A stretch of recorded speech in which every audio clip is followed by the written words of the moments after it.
अरे हेच वाकडं आहे म्हणून मी वाकडा बा. सध्या भाजप महाराष्ट्र बरीचशी दिशा फिरली आहे. हे भाजपच्या कार्यालयातून आणलं का? हे भाजपच्या कार्यालयातून आणलं. अरे हे तर कमीत कमी सरकारने हे लावा. काय भाजपचं आहे ना ते. अरे काय तुमची परिस्थिती आहे. मीडियाला अडवण्याचा प्रयत्न करतो. मीडियाला अडवतो. हे विधान भवन पण भाजप पुरस्कृत आहे. असू देत ना, ही वस्तुस्थिती आहे. हे काय भाजपचं आहे अरे ते. याच्यात लाईव्ह काय ही वस्तुस्थिती आहे. हे हे? पण दाखवा. भाजपने दिलं. नाही हे दाखवा ना जरा. घ्या कॅमेरा घ्या आणि दाखवा जरा. काय मला दिसत नाही. जाऊ दे विचार. चला रोल. हा दुसऱ्यांदा तुम्हाला या ठिकाणी विधान परिषदेची संधी मिळत आहे. पहिल्या टर्ममध्ये तुम्ही अक्षरशः पेन ड्राईव्ह पासून बरेचसे मुद्दे गाजवलेले बघायला मिळत आहेत. पुन्हा एकदा संधी मिळताना बघायला मिळते. कशा पद्धतीनं तयारी असेल? मला असं ते आता सांगून काही होणार नाही. ज्या ज्या वेळी जी जी परिस्थिती होती त्या त्या पद्धतीनं सभागृहात वागावं लागतं, काम करावं लागतं, बोलावं लागतं. ते मी शिवसैनिक आहे बाळासाहेबाचा, त्यामुळे जी जी परिस्थिती त्या त्या वेळेस तसं तसं करू. खरं तर बरेचसे मुद्दे आहेत आणि हे मुद्दे विधान परिषदेमध्ये उपस्थित करणं देखील तितकंच महत्त्वाचं आहे. म्हणून अनुभव म्हणून तुम्हाला या ठिकाणी संधी दिलेली आहे. एकूणच काय अपेक्षा वाटते, काय वाटतं? असं नाही, अनेक पक्षामध्ये माझ्या इतके माझ्यापेक्षाही सक्षम लोक आहेत. असं मीच एकटा सक्षम आहे असं म्हणण्याला काही अर्थ नाही आहे. आणि माझे सहकारी आहे सभागृहामध्ये. आम्ही सगळे मिळून निश्चित संघटना म्हणून आणि हे राज्य म्हणून, या राज्यातील जनतेचे प्रश्न म्हणून ताकदीने या सरकारविरुद्ध मांडणारच आम्ही. विधान परिषदेमध्ये शिवसेनेचा आकडा जो होताना बघायला मिळतो, त्यामुळे काहीशी चिंता वाटते तुम्हाला? आमचा आकडा विरोधक म्हणून सगळ्यात मोठा आहे विधान परिषदेत. एक छगन भुजबळ, एक दत्ताजी साळवी पुरून उरले होते. आम्ही तर 6 आहे सभागृहात. एक वेगळा विषय आहे की पंतप्रधानांच्या आवाहनाला राज्य सरकारमधून जो प्रतिसाद दिला तो आज स्वतः मुख्यमंत्री बुलेट बाईकवर आले होते. उपमुख्यमंत्री इलेक्ट्रिक व्हेकलने फिरता आहेत. गेले कसे ते देवेंद्र फडणवीस गेले कसे? बुलेट बाईकनेच गेले. बुलेटनेच गेले. मला असं वाटतं की ही सगळी नाटकबाजी. यांच्या मंत्रिमंडळातले अर्धे मंत्री चार्टर फ्लाईटने फिरतात. चार्टर अर्धे मंत्री, राज्यमंत्री सुद्धा. आणि म्हणून मला असं वाटतं एकदा मुख्यमंत्री बुलेटने आले म्हणजे प्रश्न मिटेल अशातला काही भाग नाही. काल कुठेतरी मध्य प्रदेशमध्ये भोपाळला एक त्यांचा मंडळाचा चेअरमन झाला, तो 700 गाड्या घेऊन गेला भोपाळला उज्जैनहून. मला असं वाटतं एकट्या मुख्यमंत्र्यांनी त्यांच्या पक्षाच्या सगळ्या लोकांना या गोष्टी सांगावं लागेल आणि त्यांनी तसं वागावं लागेल. पंतप्रधानांनी आवाहन केलं आणि पंतप्रधानांनी 100-200 गाड्याचा रोड शो केला. आणि म्हणून मला असं वाटतं या सगळ्या गोष्टीत तोंडदेखलेपणा, नाटकबाजी न करता खऱ्या अर्थानं एक जागरूकता म्हणून सगळ्यांनाच करावं लागेल, मुख्यमंत्र्यांनाही करावं लागेल.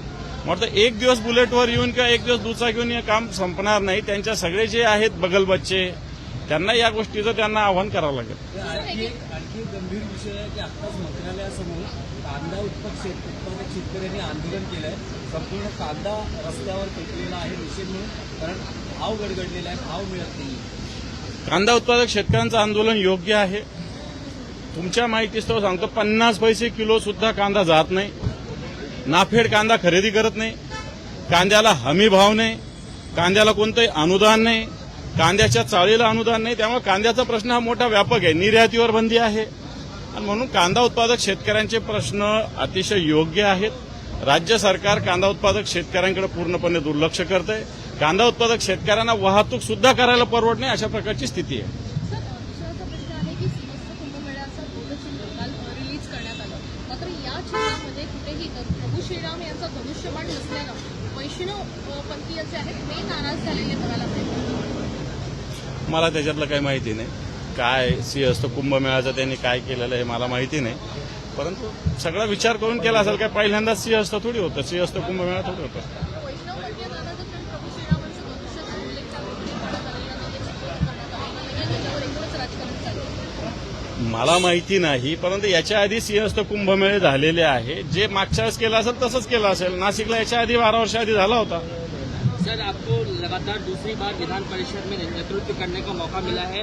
शपथ ग्रहण पूरा हुआ है, क्या कहेंगे इस पर? कौन कौन से मुद्दे क्या कहना है, जो मुझे हिंदू हृदय सम्राट बाला साहब ठाकरे जी के आशीर्वाद से माननीय उद्धव जी ठाकरे साहब ने फिर एक बार मुझे इस सदन का सदस्यत्व दिया है। मैं उनका तो आभारी हूँ, लेकिन शिवसेना जिस प्रकार काम करती है, संघर्ष करती है, जनता के विषय पे, किसानों के विषय पे आवाज उठाती है, मैं हमारे सब जो सहकारी है उनके माध्यम से ये आवाज और बुलंद करने का प्रयास करूंगा। प्रधानमंत्री की अपील के बाद मुख्यमंत्री बुलेट से घूम रहे हैं।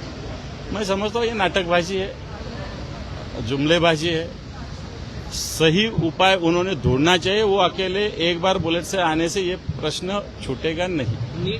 नीट वाले मामले पर भी आपने जो है चिंता व्यक्त की थी और ये कहा था कि बच्चों के भविष्य के साथ खिलवाड़ है। ये देखो 22,79,000 बच्चों ने एग्जाम दिए है। एक बच्चा 2-2 साल तैयारी करता है। अभी एग्जाम होने के बाद और उसकी एग्जाम होने वाली है। 20-20, 30-30, 40-40 लाख रुपए में पेपर लीक हुआ है। मैं समझता हूँ केंद्र की सरकार जो एग्जाम लेती है वो जो मंडल है वो नाकामयाब रहा है। अभी तक 77 बार पेपर लीक हुए हैं हिंदुस्तान में। ये सरकार मोदी जी के आने से अब तक मैं समझता हूँ बच्चों के भविष्य से खिलवाड़ ये सरकार कर रही है। सर, महाराष्ट्र में इसका ओरिजिन हुआ है नासिक से या फिर अहिल्यानगर से पहली प्रिंट निकाली गई इस लीक पेपर की। किस तरह से देखते हो महाराष्ट्र का नाम हर बार ऐसी घटनाओं में दोहराता है? बिल्कुल सही वही है कि कभी पुणे में बढ़ता है। मैं समझता हूँ महाराष्ट्र से आए या कहीं से आए, केंद्र सरकार की जिम्मेदारी ना। पेपर कौन निकालता है नीट का? उसके लिए केंद्र सरकार ने जो मनुष्यबल विकास मंत्रालय उसने जो मंडल अपॉइंट किया है वो करता है। वहीं से कहीं तो भी इसका कनेक्शन होगा ना। नागपुर में हो रहा होगा, अहिल्यानगर में होगा, वो उसने वहीं से कहीं तो किया होगा ना। तो उस पर कार्रवाई होनी चाहिए ना। केंद्रीय शिक्षा मंत्री को इस्तीफा देना चाहिए नैतिकता के आधार पर। मैं समझता हूँ मैं राज्य का काम करता हूँ, केंद्र का विषय। सर, गोहत्या के विषय में एक फोटो सर्कुलेट हो रही है जिसमें अपना 1600 रुपए का हिस्सा देके गो हत्या करने के लिए एक पोस्ट किया जा रहा है। इस तरह से सोशल मीडिया मैं समझता हूँ इसके लिए सरकार ने ध्यान देना चाहिए। गो हत्या रोकने के लिए महाराष्ट्र में कानून है। इस कानून का पूरा संरक्षण होना चाहिए, ये मैं समझता हूँ। Thank you. ठीक है, थैंक यू। सर, अभिनंदन।